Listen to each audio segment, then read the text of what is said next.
poste aérienne, voltiger, Popov peut voler. Et l'histoire qui suit parle justement de Popov. Oui, oui. Et de son petit ami somnolent, Pinsky.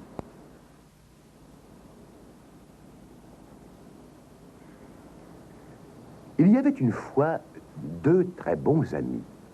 L'un s'appelait Popov et l'autre Pinsky. Popov pouvait voler.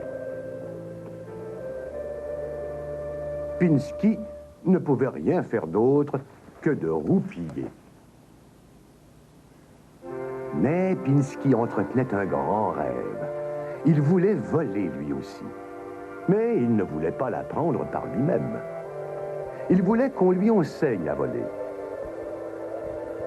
L'hiver était maintenant terminé. C'était à présent le moment pour tous les petits animaux de la forêt de retourner à l'école. Lève-toi, Pinsky, Dit gentiment le vieux Popov. c'est la première journée d'école.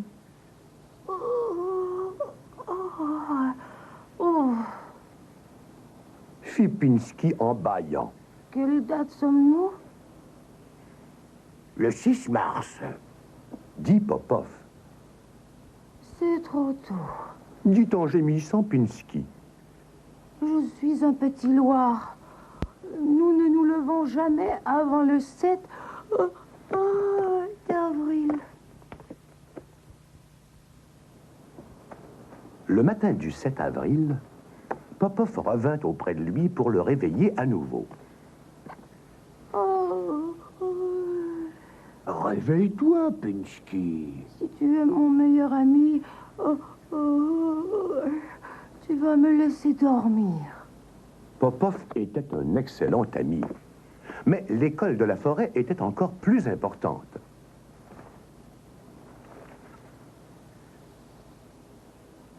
Nous pourrions voler jusqu'à l'école.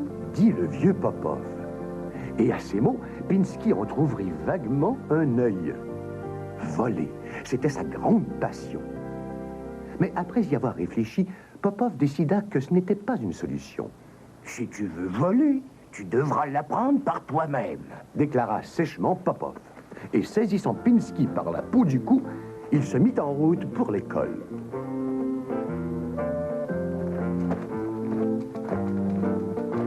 Chemin faisant, Pinsky se sentait toujours très endormi. Tu veux bien me cueillir une fleur, Popov?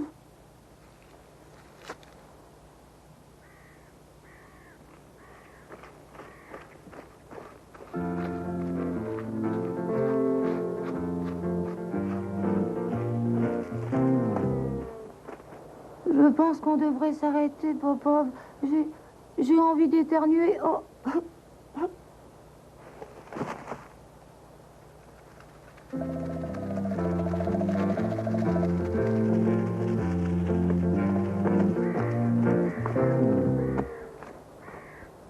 Il faudrait que je me peigne.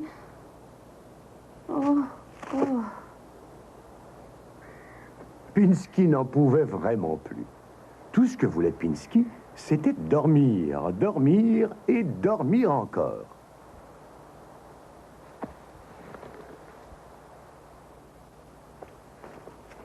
Ou voler. Trop tard. Un aigle venait de plonger pour se saisir de Pinsky et l'emmener dans son nid. Pour le dévorer peut-être, qui sait. Popov savait ce qu'il avait à faire. Il s'envola à leur poursuite. Hé, hé! Pendant tout ce temps, Pinsky dormait dur comme roche, en rêvant qu'il était en train de voler. Tout à coup, un oiseau de proie encore plus gros plongea à son tour pour s'emparer du plus petit qui tenait déjà Pinsky dans ses serres. Il est probable qu'il voulait les dévorer tous les deux ou les apporter à ses petits. Hé, hé! Les choses n'allaient pas bien du tout pour Pinsky. Popov était un vieil homme et pouvait difficilement rivaliser de vitesse avec un oiseau de cette taille. Il commençait à tirer de l'aile, et Pinsky qui dormait et qui rêvait qu'il était en train de voler. Soudain, sortit des profondeurs du ciel bleu un avion. Les secours arrivaient enfin. C'était Plume Bronski, le célèbre chasseur de gros gibier, qui arrivait dans un superbolide 711. D'un seul coup d'œil, il évalua la situation. Mais leur vint-il en aide? Non. Il prit le gros oiseau au lasso et commença à remorquer tout le groupe derrière lui. Il ne savait que faire de Pinsky, mais il voulait vendre les deux oiseaux à un zoo qui manquait justement de ce genre de bête. Du moins, il l'espérait. Hey! Pauvre Pinsky. Il dormait et dormait, tout en rêvant qu'il était en train de voler.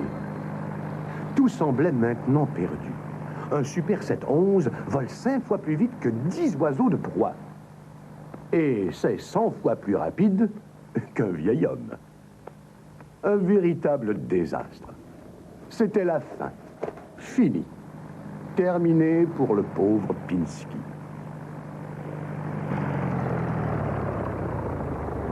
Attendez, mais qu'est-ce qui se passe? Une panne d'essence?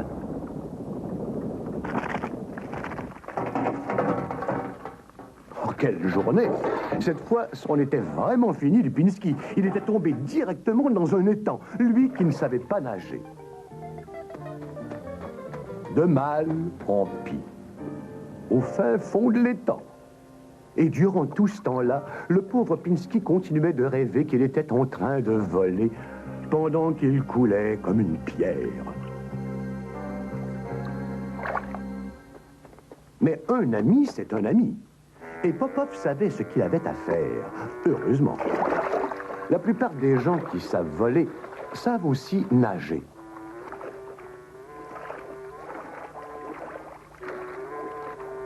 Il le tira de cette impasse juste à temps.